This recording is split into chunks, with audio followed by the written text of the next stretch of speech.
Welcome to episode 33 of the Energy Balance Podcast, where we teach you how to live without constant hunger and cravings, fatigue, brain fog, poor sleep, and all sorts of other low energy symptoms by maximizing your cellular energy.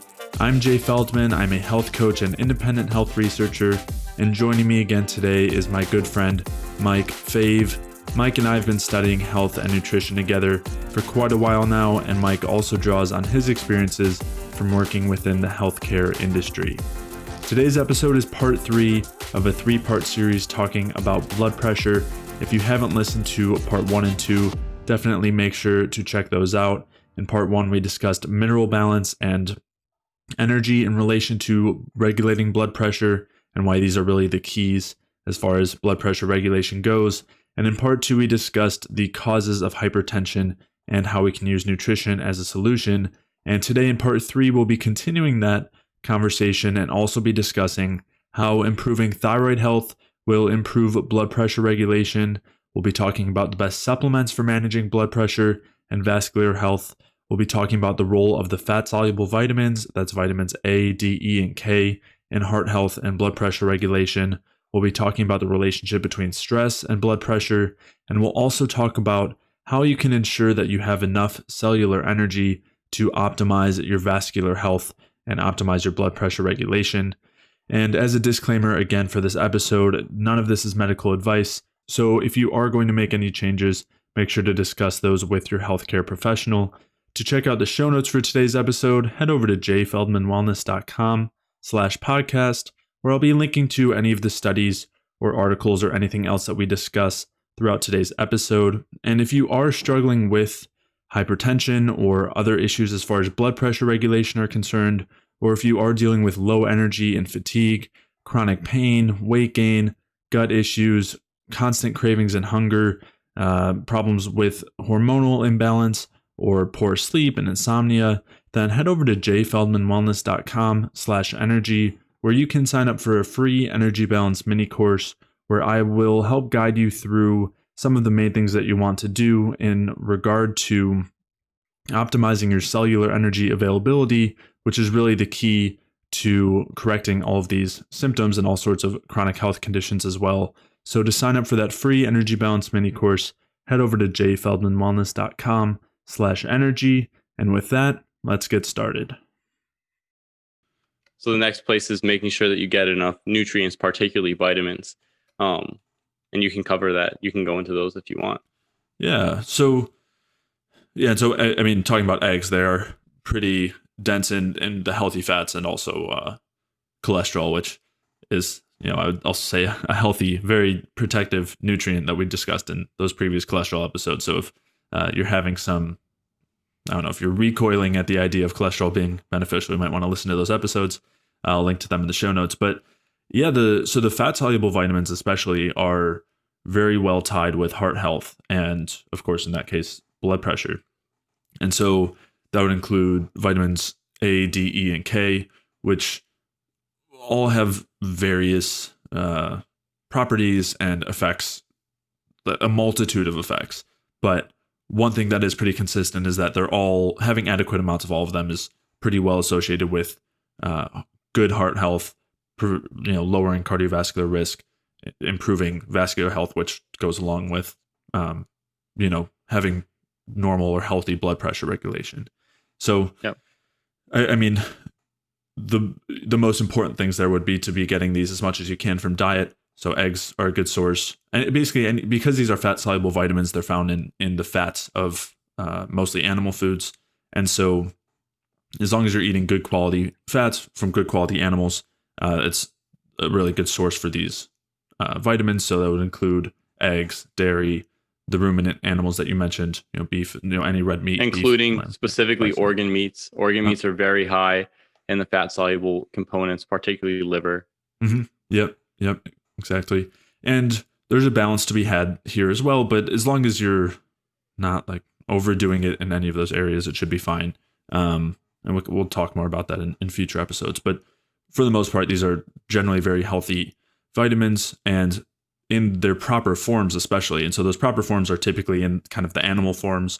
There are often like plant-based forms of these vitamins, like vitamin A, for example. You have beta carotene, which in order for us to use the plant form of these vitamins, they have to go through an extensive conversion process that's not very efficient. So yes, you will see that there's vitamin A content in plant foods, but that doesn't mean that it's really usable. And the same goes with vitamin K, where it's vitamin K1 in those plant foods, and we do convert that to a couple of the vitamin K2 forms, but it's a pretty inefficient process. So we want to be focusing on the high quality animal foods for the fat soluble vitamins.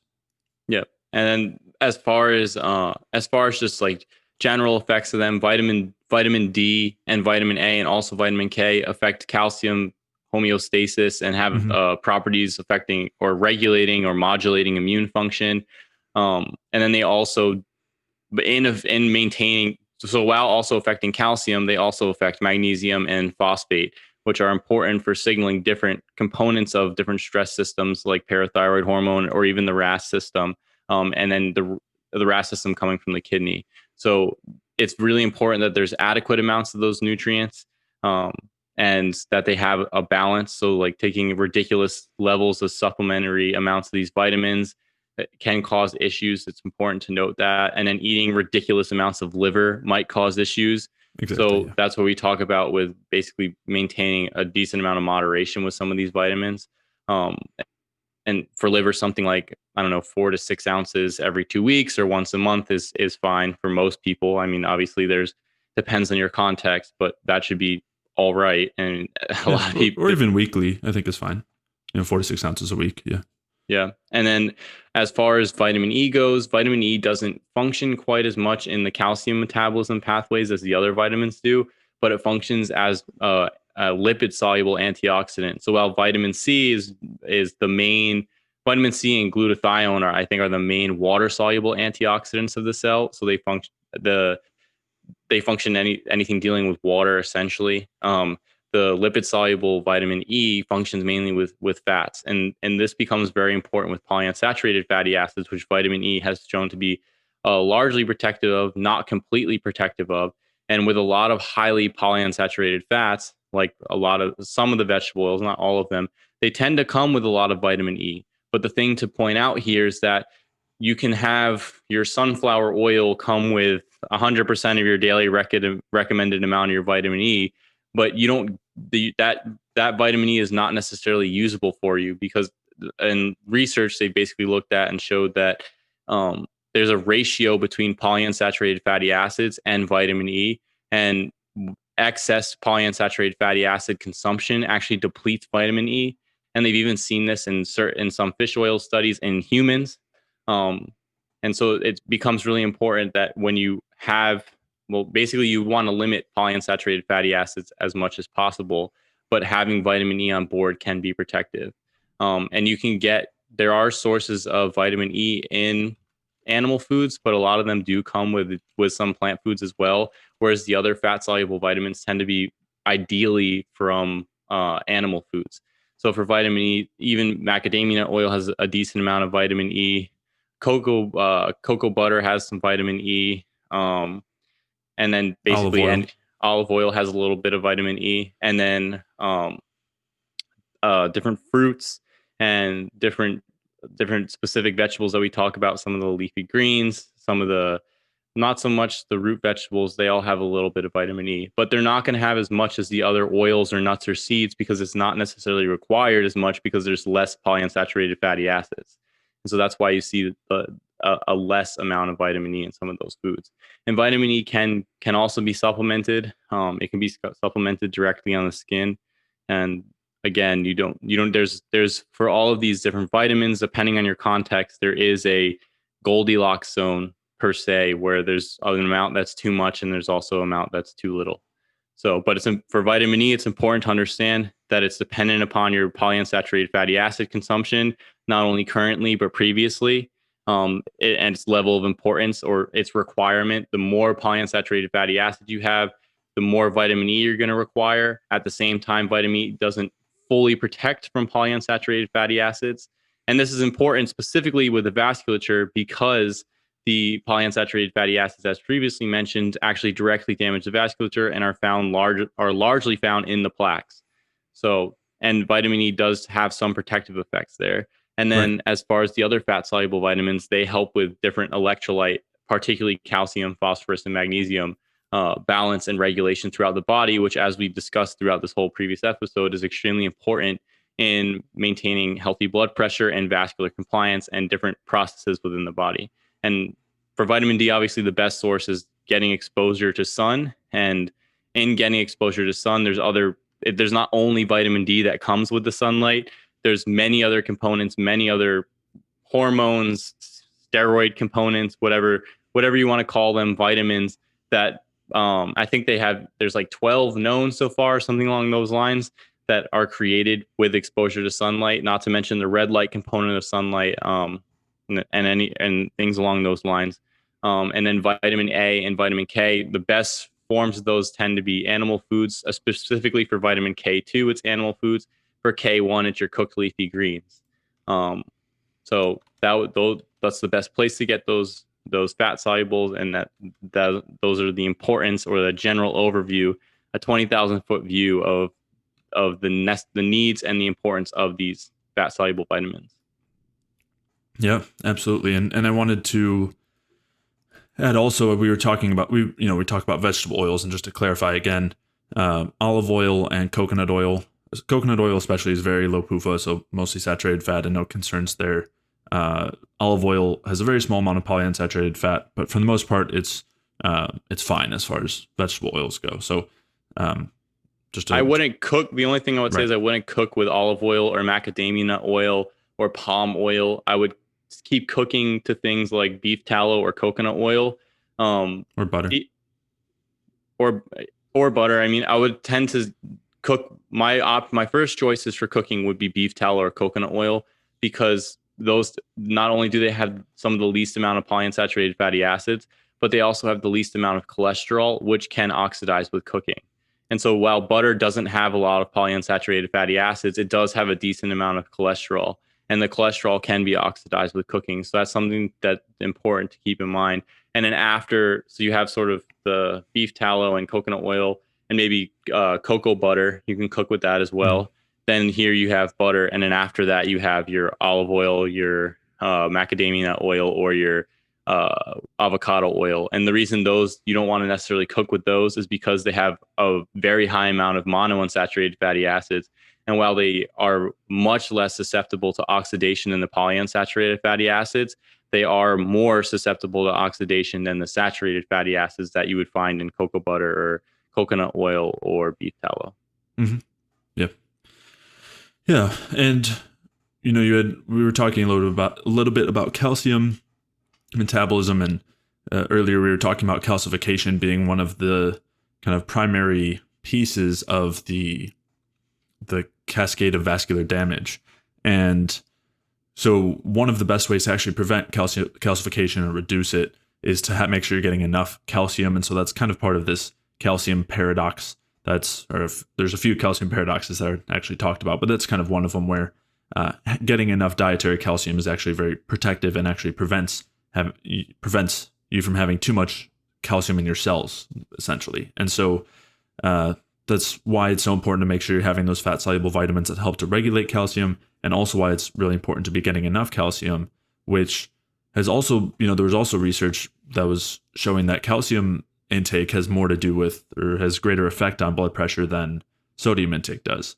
So just, kind of circling back there, but calcium intake is definitely pretty important as far as all of this goes, and its regulation and metabolism, which involves the other minerals like magnesium, and then also those fat soluble vitamins as well. Yeah. And the reason for the calcium and anytime something's labeled as a paradox, I mean, it's not really a paradox. It's, right. with the calcium paradox, essentially, when you don't have enough calcium on board, your body starts to use a hormone called parathyroid hormone to liberate it from your store of calcium, which is your bones. When that occurs, it also activates other processes, especially with inadequate fat-soluble vitamins like vitamin A, vitamin D, vitamin K, that lead to the deposition of calcium in soft tissues over time. So it's secondary to the calcium deficiency from the excess of parathyroid hormone with that calcium deficiency. So it's not really a paradox. It makes sense it was initially a paradox if you didn't, until they elucidated what the mechanism of parathyroid hormone was, or the involvement of parathyroid hormone in the process. Right.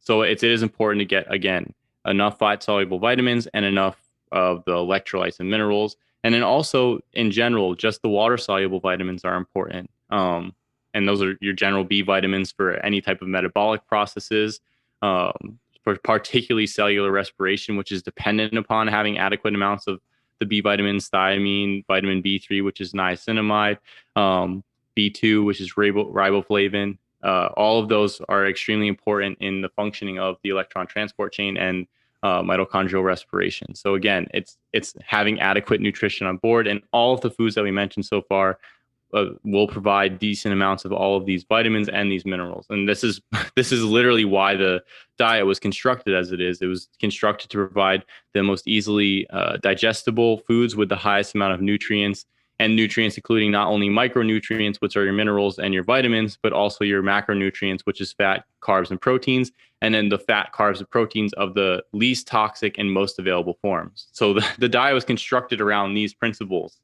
to a large extent, and then after that, basically the the choices were all chosen based on these principles to a large extent, and from these pathways, and from the understanding of these pathways, and from the understanding of what is inhibiting digestion, what's promoting digestion, what's causing issues, what's not causing issues.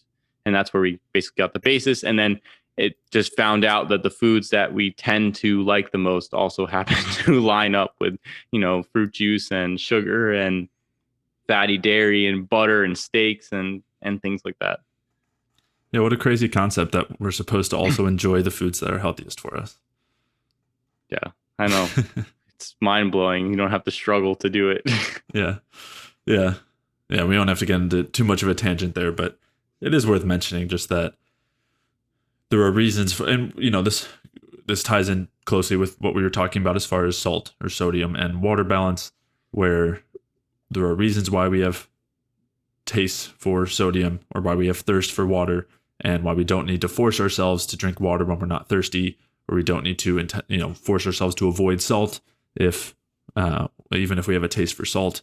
And the same thing goes for carbohydrates and food as a whole, and concentrated calorie dense sources, where those are all vitally important to everything, and of course including blood pressure regulation and vascular health. So this whole idea that we need to be fighting against our body's cravings and desires for, especially nutrition, but also for everything, really doesn't end up playing out too well. It's kind of based on this view of our human body as a machine, and also as unintelligent. And we've kind of talked about that throughout these episodes too, about how increasing blood pressure is not just this. It's not a mistake. It's an adaptive response, just like increasing cholesterol or increasing any other sort of adaptive response, where it's allowing us to best handle our environment. And so by the same thought process, our hunger signals are not mistakes either. And of course, it's always worth considering whether the food that we're taking in or evaluating should have that relationship with our hunger. If it's, as you talked about, roasted nuts that are salted, what is it that we're actually enjoying there? Same thing with French fries. Is it the polyunsaturated fats that are fried that we're actually liking, or is it just the fat content and salt content and whatnot? So and starch. So we still want to make it, better choices there, but we shouldn't have to force ourselves to not eat a lot of food, even if we're hungry, for eating, to eat enough, or to avoid salt and all of those things. And I don't think it's the general model right now is that it's over nutrition, or it's just eating too much calories, but without a focus on the fact that maybe it's the food itself that's the problem. And I think that largely people would love, I can eat whatever I want as long as I eat within a certain amount. But it really comes down to what the foods are, and understanding the importance of the individual foods. And nutritionists and so-called and the establishment or whatever else is going to say, this is a fad diet. It's a fad diet. But at the same time, you can call it a fad diet, but when you understand the nuances, it actually makes sense that a lot of the rationale behind what's going on. Yeah.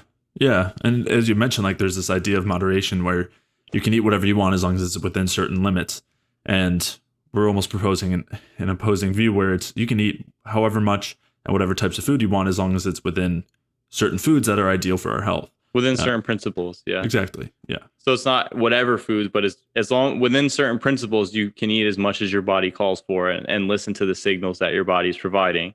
So there's a much more intuitive aspect to it than just limit what you're eating and eat everything. I mean, Mhm. that's for me, that's almost a cop out answer. Just eat whatever you want, but as long as you only eat a certain amount, and the Right. arbitrary value is calories. And that's why you see the construction of these diets like Jenny Craig or Weight Watchers or things like that, where people continually wind up going in these cycles of these cycles with these diets where lose weight, gain weight, lose weight, gain weight, lose weight, gain weight. Because I just think the underlying principle just doesn't make any sense. It doesn't actually work. And then even when you look at a lot of the systems that are used there and a lot of the foods that are used there, a lot of the diet foods that are created, it's literally just Yeah. fiber with artificial sweetener in different forms so that you have satiety, but you've provided no nutrition at all. It's like you might as well, and a lot of the foods are like akin to eating cardboard. Um, so and then the other, and I can see where the element of a fad diet can come in as well, because you have the different ideologies or dogmas about avoiding one particular food. That's or a group of foods. It's all carbs. Mm. It's no, it's all fats. Oh no, it's all animal proteins or animal foods. And it's like those are very, very broad, general, um, just like groups to just discourage without any sort of nuance. I mean, but again, we're getting on a tangent here. So Yeah. Yeah. Yeah. We've really talked through these ideas in previous episodes, and I'll link to them. There's a few on weight loss and talking about intuitive eating and things like that. And one other point just to mention real quick there is just how our intuition gets so thrown off when we are eating foods that we can't actually use to produce energy, or there are other things going on that are blocking our energy production processes, which is going to leave us hungry despite the fact that we're still eating food. Even if we were eating quote unquote enough, if we can't use it, then we're still going to be hungry, and it's not going to work, which is why we have these recommendations the way they are. So I'll link to those episodes, but it is a good transition to talking about how important energy is, and what exactly to do from that energetic standpoint. And we've talked through it on the micronutrient stance as far as vitamins and minerals, and then you had mentioned the macronutrients as well, where just at baseline, we need to have enough fuel in order to be able to produce enough energy to allow for proper blood flow, allow for the protection of our vasculature, and allow for proper heart function, relaxation, which that relaxation requires energy. If they don't have enough energy, it leads to that constriction. So getting enough carbohydrates is vital there. Getting enough fats is vital there. Getting enough protein is vital there. And enough food overall. I mean, if you want to use calories as a measure. So, and of course, doing all the other things to help make sure that you are actually able to use those nutrients that you're bringing in, which means that you have enough of the vitamins and minerals to produce energy from that fuel, but also that you don't have things blocking or either wasting energy that's already produced or blocking the energy from being produced. And a couple of major areas as far as wasting energy goes would be excessive amounts of exercise and excessive amounts of psychological stress, both of which use or waste energy that would be much better put to other uses. And so those are huge factors to consider there. And that relationship between stress and blood pressure is pretty well known. And we talked about how, from a nutritional standpoint, and water and salt, all of those things can activate our stress systems. But so can psychological stress by depleting our available energy. It activates all those same stress systems and causes all those same cascades of effects that cause hypertension. So that's a pretty huge component here as well, is making sure that our bodies are not under too much stress, either from the psychological side or from excessive amounts of exercise. yeah, I think it's really important to point out that psychological stress, whether that's time stress or emotional stress or pressure from having to complete a certain task or something like that, um, all of those activate the same pathways as a legitimate stress, such as being attacked by somebody or being attacked by an animal or a traumatic experience like a car accident or something like that. They all activate the same pathway, just to certain degrees. So it's important to recognize that continually hammering those pathways, despite eating well or whatnot, will increase the expenditure or the activation of stress systems on one side of the metabolic equation that we set up. So while you have to provide adequate nutrition, both macro and micro, you also need to monitor how much energy you're putting out and which systems you're activating, and that becomes extremely important for the overall picture. And then again, the third aspect there is avoiding things that actually limit the conversion of the fuel that you put in to the energy that you put out. And to keep this in mind, if you have things that are limiting the conversion of that fuel to energy, it'll affect your ability to put out energy, and it'll increase the amount of stress systems that are actually activated in the long term. So breaking it down, you can break it down into three parts, where you have the metabolism in the center. You have on the left side here, going into the metabolism, you have conversion of fuel into energy. On the outside, you have draw on the right side, you have the draw of energy on the system, and then the activation of the stress systems. And then you have a modifying component in the center, which is modifying the ability of the body to convert fuel into energy. And so it's the general picture, to break it down easily. There's more involved, but to break it down in a simple understanding pathway is that you have these three factors, and by addressing these three factors, that you can basically manage the metabolic system. And these and this is important because all of them lead to an issue in any of these pathways lead to an activation in the stress system and the adaptive systems, which over time, if chronically activated, lead to issues like hypertension, high blood pressure, and heart disease and diseases within that metabolic syndrome. Depending on what your predisposition is, that's where things can tend to lead to. Mm-hmm. Yeah. And so to touch on a couple of the, we talk about, this is kind of what our, the whole perspective is focusing on the things that will support energy production, avoiding the things that block it.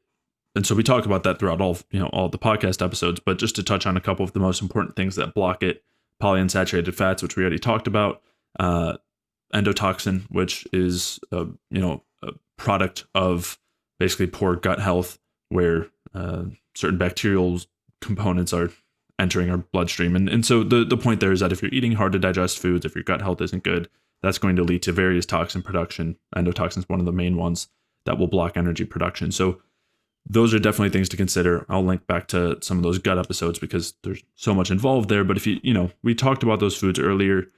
The foods that we talked about earlier are all relatively easy to digest. They don't have a lot of anti-nutrients, which inhibit our ability to digest various foods. They, and so they won't lead to a lot of these gut issues and kind of go. Yeah, I would, unless you have something quick to add there, I would kind of leave it at that. Well, I was just going to say the other component is toxins within specific foods themselves.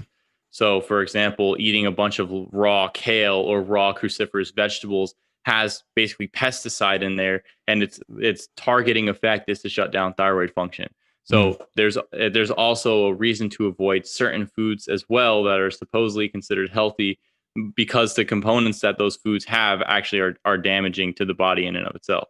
And so that's, for example, why we mentioned cooking your leafy greens, particularly boiling the leafy greens, is to get rid of some of those toxic components, because while they do have some nutrition, whereas other foods like vegetable oils or certain grains products and certain highly processed foods actually have just like a damaging effect overall. And that's the reason why we tend to avoid them. Mm-hmm. Yeah, definitely. And so you just touched on thyroid health or thyroid function, and that's another huge component when it comes to the energy side of things, where our thyroid is basically our regulator of our metabolism and of that energy production process. And having too many things that block that process will lead to low thyroid health. And that's one of the main reasons why thyroid health is also well correlated with heart health and also hypertension. So hypothyroidism and hypertension often go together, and hypothyroidism is just another measure basically of our metabolism. And so it's kind of saying low metabolism, low energy availability will cause hypertension. And so I have seen in people who have otherwise their diet has been healthy, they're exercising well, not too much, not too little, their stress is well managed, adding in thyroid hormones can definitely help with regulating blood pressure and bringing it down for somebody who does have hypertension. But it's important to remember that hypothyroidism is just a representation of what's going on underneath.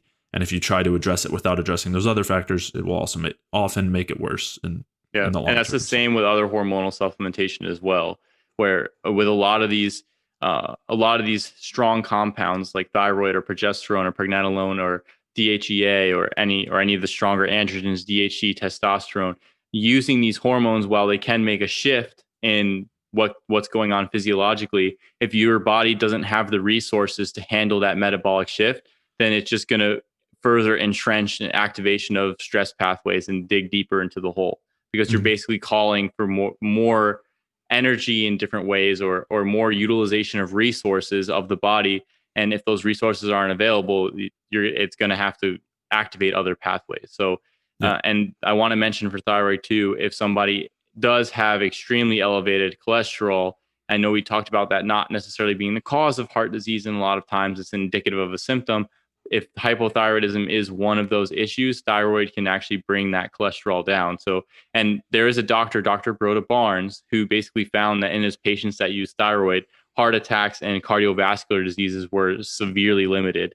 They completely, in the group that he was using, and he did change their diet as well.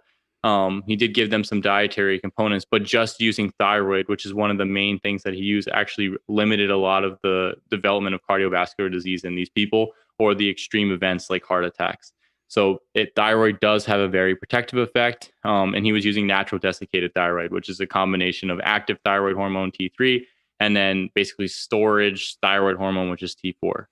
And so in a lot of times this helped a lot about. So thyroid is something to use, but it's important to make sure that the diet with micro and macro and stress and activity level are also addressed as well. I mean, if your diet's on point and you're starting to take thyroid to help you out, but you're only sleeping 4 hours a night and you're working out for 2 hours a day in the gym and working a 12-hour shift at your job, I mean, the thyroid and diet may help, but it's the underlying, the real problems there are the 12-hour shift 5 days a week at your job and working out 2 hours a day with only 4 or 5 hours of sleep.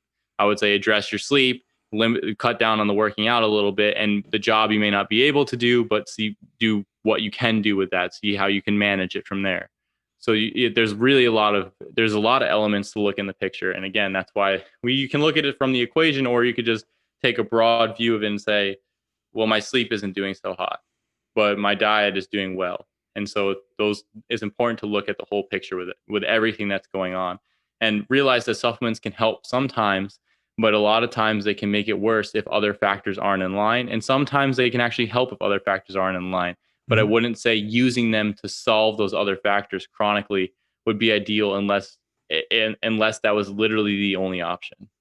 Right. Yeah. No, those are all great points. And for sleep, for example, I mean, there are people who have trouble sleeping, and we did a couple episodes talking about that, so I'll link to those. But thyroid hormone is something that could really help there, if other things are relatively in place, but it's also something that can make it worse. So it's understanding that context and using these things properly within that context. But yeah, I think, yeah, you made a lot of good points there. And in talking about cholesterol as well, we talked about that relationship a little bit between thyroid and cholesterol, and that's huge. I mean, high cholesterol is typically very well correlated with thyroid, and that's a relationship that's been known, like thyroid function.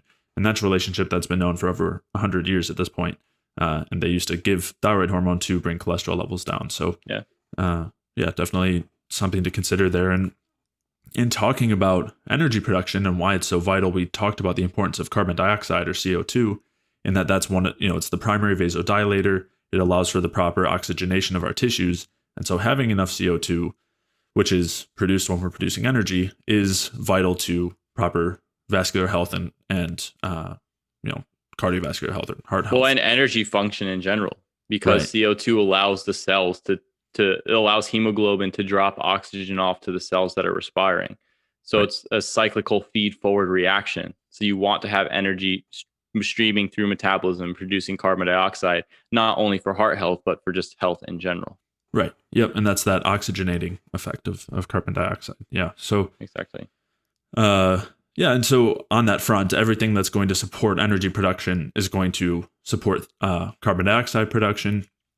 Some other things you could do to, increase carbon dioxide would be bag breathing or buteyko breathing, which are both helpful for increasing carbon dioxide, at least in the short term, and potentially in the long term, depending on your breathing patterns and things. And using baking soda or sodium bicarbonate is one as well that can help increase carbon dioxide more in the short term. Yeah. Ideally, the ideal production of carbon dioxide is from cellular respiration. Right. So these strategies can help increase systemic carbon dioxide in general, but the ideal way to increase carbon dioxide in the body is to provide adequate glucose or adequate sugars, and then make sure you have adequate micros and macros to power the mitochondrial respiration without inhibiting components. And that's because and I've seen this a lot. A lot of people will ask on different forums, oh, how do I raise carbon dioxide? And then people will give a list of all these things, oh, you could bag breathe, you could take sodium bicarbonate, you could take this supplement, that supplement. And it's like, or you can take all those things and that's fine. But at the same time, you could just eat well, sleep well, lower your stress, and make sure that you're having adequate activity, and then make sure that your cells are basically respiring properly. And then you'll produce adequate amounts of carbon dioxide through that pathway. And the other thing I want to add, this is a little bit back to what we were talking about. When you get your diet or your sleep or your exercise and your stress levels in check, certain components that you may not have tolerated before, like thyroid hormone or fat-soluble vitamins or anything along those lines, when you get things in order, you may find, oh, wow, I can tolerate it now. And so just people or an individual's context can always be changing and can be adjusted over time. And a response that you may have at one time may be different at another time. And it's important to keep that in mind. Yeah. Yeah. And it, in talking about CO2, yes, you can do all these things externally to try to raise it, especially in the short term. But another thing that will happen if you're having metabolic issues is you'll end up breathing out a lot of that CO2. You'll end up losing a lot of it and not retaining it. So, yeah, and part of that too can have to do with breathing patterns, which is why I think the buteyko breathing method can be really helpful for teaching you to breathe in a way that will help you retain carbon dioxide, if that is a problem for you. But a lot of it does come back to the metabolic side, and if you're under stress, and if the cellular energy production pathways are not working properly, and you're not fully oxidizing glucose, and you're ending up with a lot of lactate, and you're not getting enough carbon dioxide, it will lead to a loss of carbon dioxide anyways. So yeah. And then from there, I would say I was going to move into some other supplemental compounds that can help with blood pressure and vascular health in general. Everybody knows aspirin, and aspirin has a bunch of beneficial heart effects. The low dose aspirin is prescribed forever now. For decades, people are still taking their 81 milligram aspirin.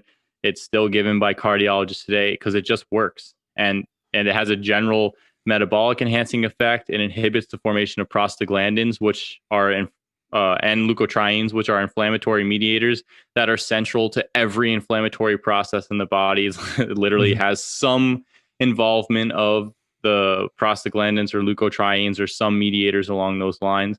So it has a generally anti-inflammatory effect.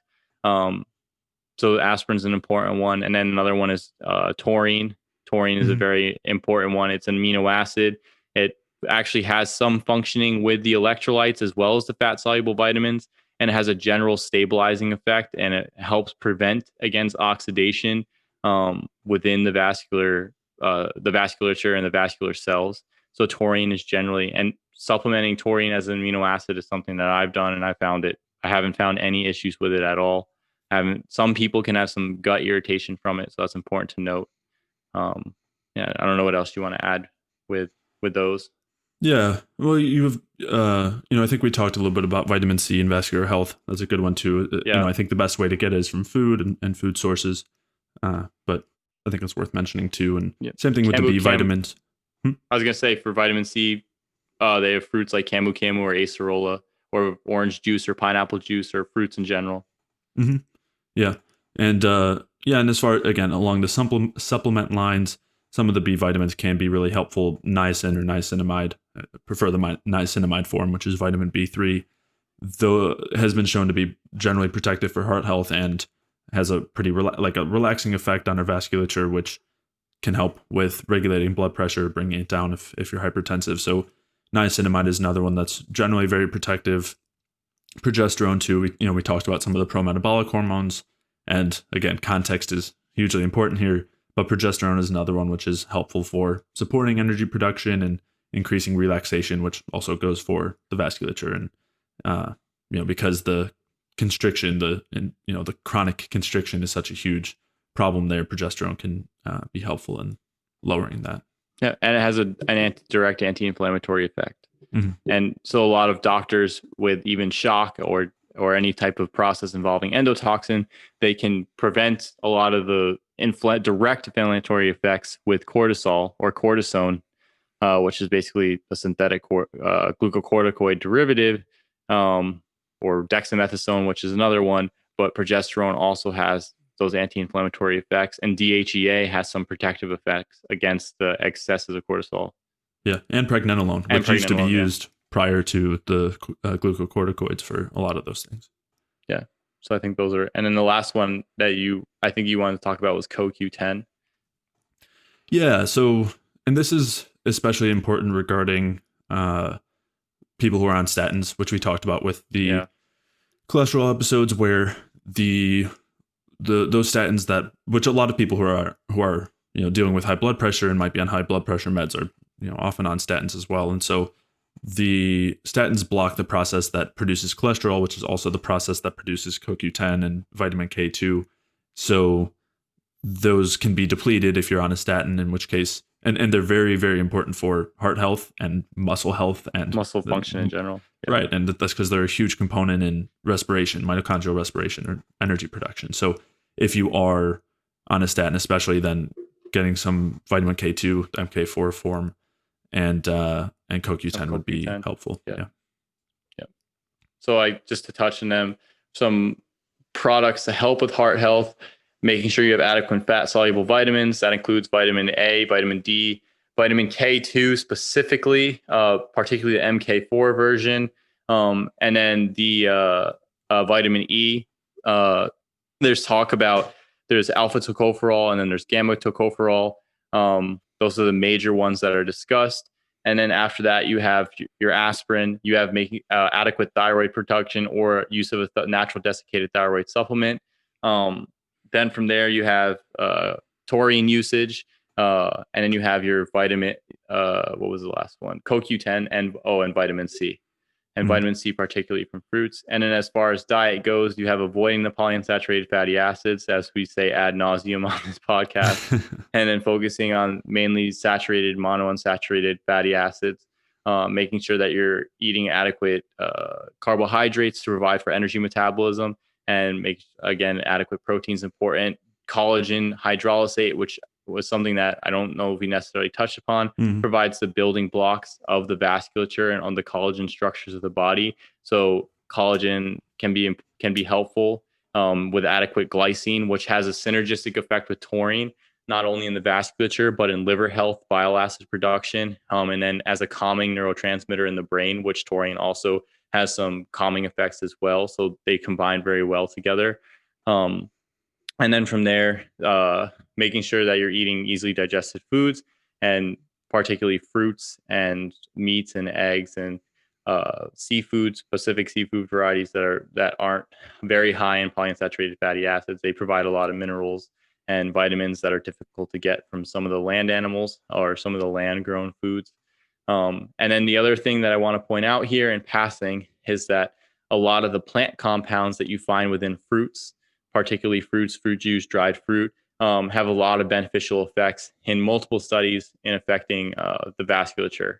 So a lot of those foods can be very helpful. Now, and a lot of the effects may not necessarily be direct absorption of those compounds because only a limited amount is absorbed, but by modulating the intestinal microbiome and limiting endotoxin production and the negative effects of endotoxin. Yep. So that's, I'd say, a brief rundown of some of the topics that we've covered and applicable solutions to high blood pressure, heart disease, high cholesterol. Yeah. And I know there's a few others that I don't, I mean, like, I don't know if you mentioned aspirin, thyroid, B3. I don't know if you mentioned the minerals, specifically sodium, potassium, calcium, magnesium, but yeah, I mean, we went through a lot of it. I think there's more than enough to go off of there. So, and because you have to play with that each thing by itself for a little bit to see how it's affecting you. It takes a little time to stabilize the program for yourself, but yeah, those would be the general things that I'd say I think you and I would tackle with if you and I were having high blood pressure or any type of high cholesterol or some raised indicators of heart disease. Mm-hmm. Yep. All right, I hope you enjoyed that episode and this series on managing blood pressure. If you did, please leave a like, a review, a comment, or a 5-star rating on iTunes. All of those things really do a lot to help support the podcast. To check out the show notes for today's episode, head over to jfeldmanwellness.com/podcast, where you can take a look at any of the studies or articles or anything else that we discussed throughout today's episode. And if you are struggling with hypertension or any other issues regarding blood pressure regulation, if you're experiencing fatigue, low energy, chronic pain, joint pain, if you're experiencing any chronic health conditions, whether that's diabetes and insulin resistance or heart disease, or if you're dealing with weight gain or gut symptoms, constant cravings or hunger, hormonal imbalances, problems sleeping, head over to jfeldmanwellness.com/energy, where you can sign up for a free energy balance mini course where I will walk you through the main things that you want to do in addition to what we discussed today as far as diet and lifestyle, stress, and exercise are concerned in order to optimize your cellular energy balance, which is the key to resolving all of these symptoms and chronic health issues. So to sign up for that free energy balance mini course, you can head over to jfeldmanwellness.com/energy. And with that, I will see you in the next episode.